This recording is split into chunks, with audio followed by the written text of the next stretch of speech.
Hey, it's Dave Mattson, CEO of Sandler Training. Thanks for allowing me to be part of your day. Today we're going to be talking about how to initiate a conversation as a salesperson. In my opinion, a call that starts well tends to end well. I'm an introvert by nature, so it was always hard for me to start that conversation. I didn't know where to start. I wasn't really good at small talk. Still not good at small talk. But nothing happens until that first conversation occurs, and it has to be a positive conversation because let's face it, we make these every single hour, but on the receiving end, a prospect doesn't get these all the time, and you have to engage them, you have to entice them, you have to create curiosity, and in order for them to give up part of their day for you. So how do we do that? Here's one of the things that I've noticed over the last 30 years. You know, most salespeople focus on mid-funnel, right? So what's in my funnel? I've got 10 accounts in my funnel. I've already put those to management. Management's micromanaging my funnel. They know what's in there. I'm hoping that the stuff comes out the other side as I said it was going to come out the other side. And I'm managing the majority of my time in the funnel. And I don't spend a lot of time in the front of the funnel. Here's what I do know. We train 31,000 net new people every year. So over the last 50 years, you can figure out we've really have worked with a ton of top performers. There's one consistent trait. They all continue to prospect. They all continue to create opportunities for that initial conversation. And so because we need to really focus on the front of the funnel, see, the funnel is always hungry. It always needs to be fed. The more you have in the front of the funnel, right, then you can make great decisions throughout. And if one falls out, which it always does, you know that it doesn't matter. It doesn't really matter. So what holds us back sometimes from focusing on the funnel? I'm going to spend a couple minutes talking to you about the front end of the funnel, and then I'll give you some techniques on how to start a great conversation. So what holds us back? Well, I think there's one of two things. Either it's conceptual or it's technical. So the conceptual stuff is the things that you can't see, right? It has to do with what's between your ears. So I believe success resides right here. 80% of it. You can talk yourself into a great call, a bad day, a great day.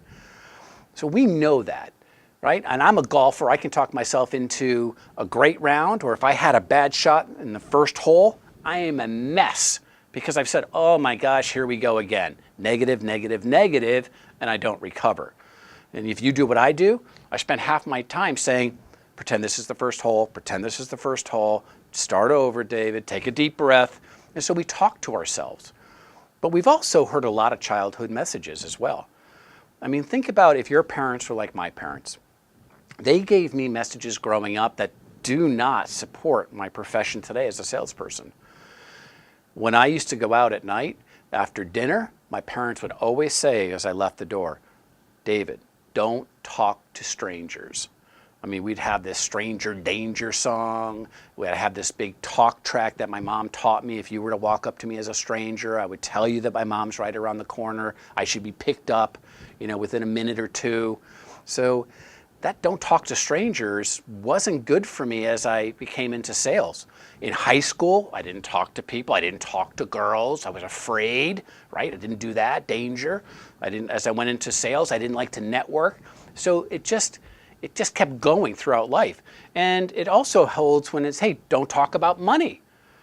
A lot of parents say, don't talk about money, it's rude.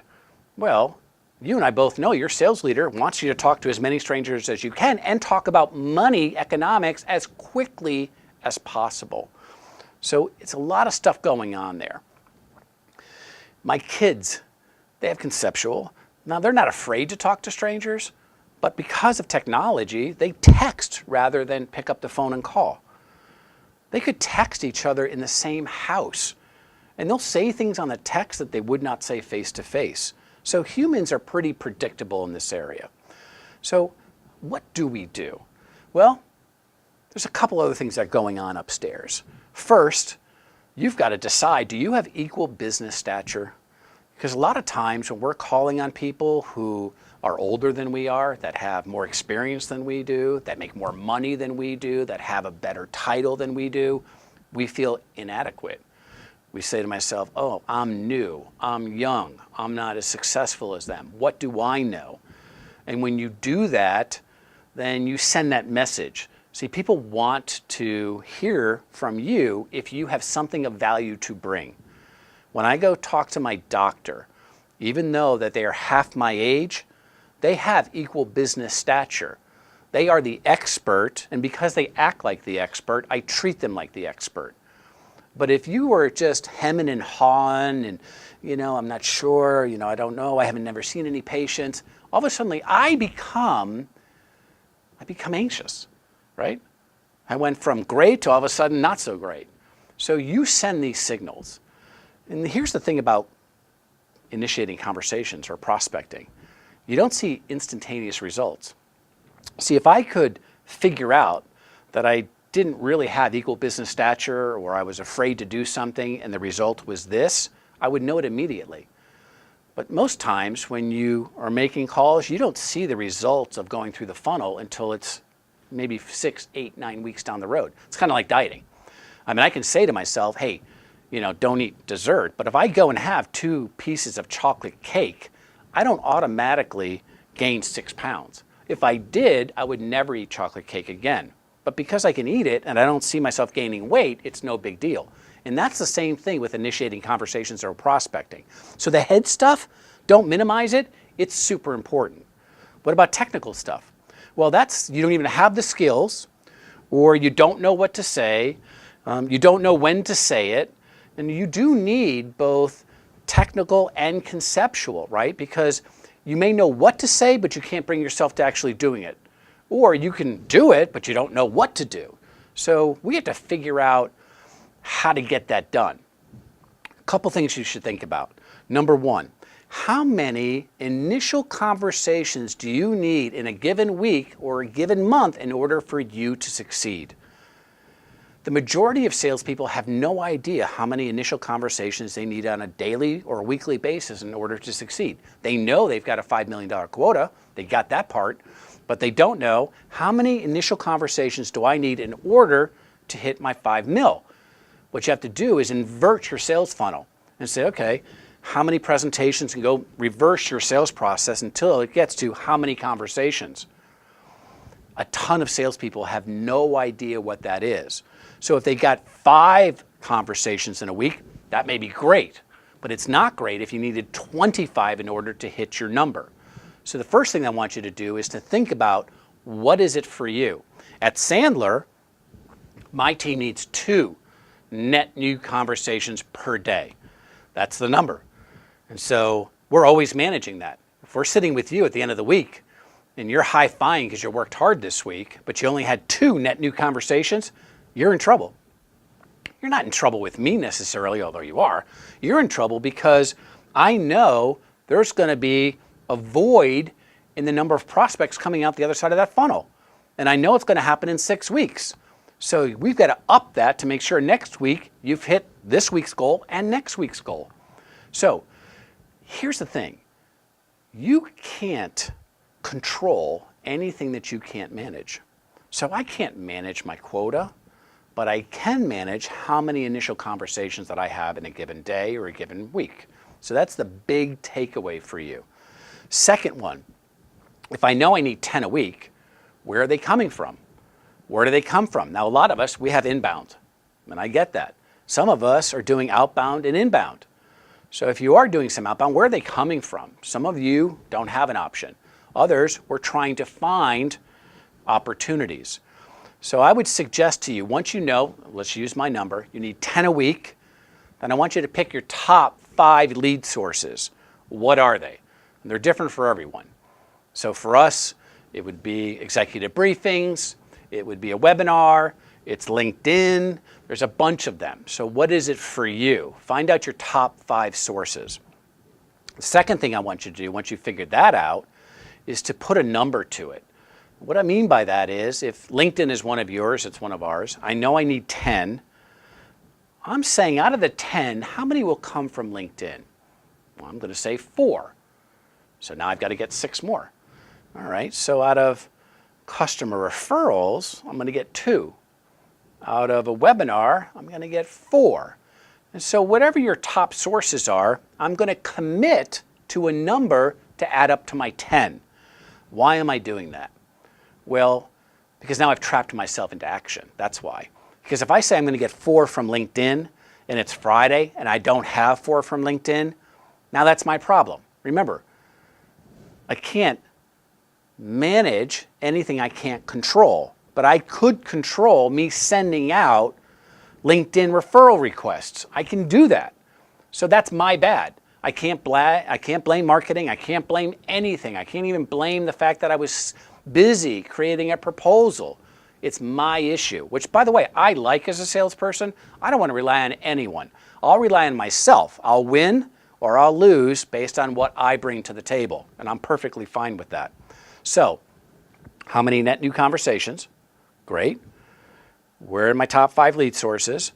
And then put a number to it so it adds up to that, and then it'll trap you into being accountable, being responsible. Now, if you find that you have to tweak it, which is often the case, if you go and say, I can't get, I'm 0 for 4 weeks, I cannot get my LinkedIn referral number, maybe you picked the wrong number. It's possible. So figure it out. So let's talk about some just quick tips. You know, we do 2-day boot camps on prospecting and initial conversations and good first calls. I'm going to just give you a couple things to think about that may offer you some value that you could use today. One is, think about a preoccupation breaker. So if you're making phone calls and you call them, they're not expecting your call, right? They're in the middle of something else, so you need a preoccupation breaker. Here's what I believe an unproductive call sounds like. Ring, ring, ring. Hi, Mr. Smith. This is Dave Mattson from Sandler Training. Did I catch you at a good time? That's bad. Why? Well, it sounds good, right? Because you introduced yourself. But you've allowed them to decide whether they want to talk to you in 2 seconds. Because I've told them who I was and I told them where I work. Now, if that's working for you, keep doing it. But oftentimes you're going to hear, nah, I'm really busy. Or here's the other one. Hi, Mr. Smith. This is Dave Mattson from Sandler Training. Did I catch you at a good time? Let me tell you a little bit about who we are. And then they go into about a 4-minute dissertation, oftentimes resulting in a click because they picked up the phone and they're saying to themselves, I shouldn't have picked up that phone. They didn't expect you. So, a preoccupation breaker. Kind of break them out of whatever they were doing. Here's a couple. There's a million of them, but here's a couple. You could call and say, ring, ring, ring. Hi, it's Fred. Fred, hey, it's Dave. Did I catch you at a bad time? Now, think about it. I know it sounds tricky. It's not meant to be. But if I say, hi, Fred, it's Dave. Did I catch you at a bad time? I'm asking, I'm being polite. Did I catch you at a bad time? And you notice it's a bad time versus a good time. Prospects are trained to say no. So if I ask, did I catch you at a good time? You're automatically going to say no. If I say, did I catch you at a bad time? You're also going to say no because you've said it for the last 10 years. But now no means I'm okay. So it's actually a positive. But here's the preoccupation breaker. When I use your first name and my first name, when I say, hey, Bill, it's Dave. Did I catch you at a bad time? And they stop. You can hear them stop. And they're doing this in their mind. Dave, Dave, Dave, Dave, Dave, Dave. How do I know Dave? How do I know Dave? How do I know Dave? Because I could be a customer, could be a coworker, could be a prospect, could be anybody, right? So they're just flying. So that's a preoccupation breaker because they've stopped what they're doing. And I'll very quickly say, Fred, and they'll say, no, I'm not sure. I said, Fred, I don't think you know who I am either. And I probably interrupted your day. Can I take less than 2 minutes? I'll tell you who I am, what I do, and then you can make a decision whether it makes any sense for me to call you back at a more appropriate time, and it may not. And that's my opening. That works fantastic. Why? Because my tone is low, it's non-threatening. Do you notice my pace, my tone, my volume, non-threatening? And I'll say, I know I interrupted your day. And can I tell you in less than 2 minutes who I am, what I do, and then you can decide whether it makes any sense for us to continue talking. Now, all the control is back on the prospect. And that's key. That's magic, right? Because everyone gives you 2 minutes. Your parents told you, be polite, give them 2 minutes. And I also gave them control. I told them it was up to you to decide whether you're going to call me back. Here's one that I use in a technology company. Here's another preoccupation breaker. Hi, it's Fred Smith. Fred, hi, this is Dave. Fred, you don't know who I am, and quite frankly, this is a cold call. And I know you're overly excited to get one of these, and I got to tell you something. I hate making them, and I'm sure you hate getting them. But can I take less than a minute, and I'll tell you who I am, what I do, and then you can decide if it makes any sense for us to continue? Now, you've got to say it jokingly, and I'm not doing that here. But if you say, hey, Fred, this is a cold call. I know you hate getting them. I hate making them. I promise you, it's the worst thing in my job. But I know I interrupted your day. Can I just take less than a minute and tell you who I am, what I do, and then you can decide? You'll hear most of the time when you say, hey, it's a cold call, I hate making them, they'll laugh, right? That's great. It's a preoccupation breaker, and you start. You've got to decide what it is for you. Here's some magic stuff. You've got 2 minutes. Let people make a decision whether they want to continue talking to you or not. So if you do have a short amount of time, here's a suggestion. Don't talk about when your company was founded, how great you are. That's what everyone else does. I wouldn't say, if he says yes, go ahead, David, great. Sandler is a worldwide training organization. We have over 400 trainers. We're in 27 countries. We train 31,000 people a year. We've won 16 awards. We have the highest ROI, blah, blah, blah, blah. Terrible. Use your time more effectively. I want you to use what I'm going to call a great 30-second commercial. Use pain points. Build credibility. And here's some headlines. You should say, I work with organizations and people like yourself, that's a credibility statement, who are having issues with. And I want you to take the top 3 frustrations that your prospects complain about. I'll use my world. Sales leaders complain that the sales cycle is too long. They're discounting. There's not enough people in the funnel. So let's just use those 3, even if they don't apply to you. So I would say we work with organizations like yourself who are frustrated by the fact that there's not enough in the sales funnel. And so what's there, unfortunately, they're going to have to discount in order for it to get out the other side, and that's high risk. They're also concerned that they're not closing as many sales as they need to, and that's an issue because without the number of sales, they're an issue up here. And I would go on and on. But here's the point. I'm focusing on them and their issues. I know what the top 3 issues are because I've been in the business. Now, I may have one of their issues, I may have 2. It's almost like if you fish, I took out the 3 most popular lures and I threw them in the pond. But there's a ton of credibility in there because when I say I work with people like yourself who are concerned with or frustrated by, those are psychological trigger words, and I threw the top 3 frustrations, complaints that they make that I know that I would say, got a prospect? If you throw those back to them, they're saying, oh, they know my world. I simply end by saying, I don't suppose you have any of those issues. If they say no, say great. Hey, before we hang up, any big challenge in X, Y, and Z? If they say, yeah, we do, say, well, tell me about that. And now you've started. Why is it important? Because if they're talking during that initial first 2 minutes, then it's a great call because they're talking that people love to hear about themselves. And then you can decide whether it makes any sense to continue the conversation or to set an appointment. This quick tip will help you become more effective during your calls. I have watched tens of thousands of these. This quick tip will help you immediately. If you've liked what you heard and want to learn more, go to www.sandler.com/WSF and we'll send you an electronic book with some tactics and strategies that'll help you become more effective. Until we see each other again, good selling.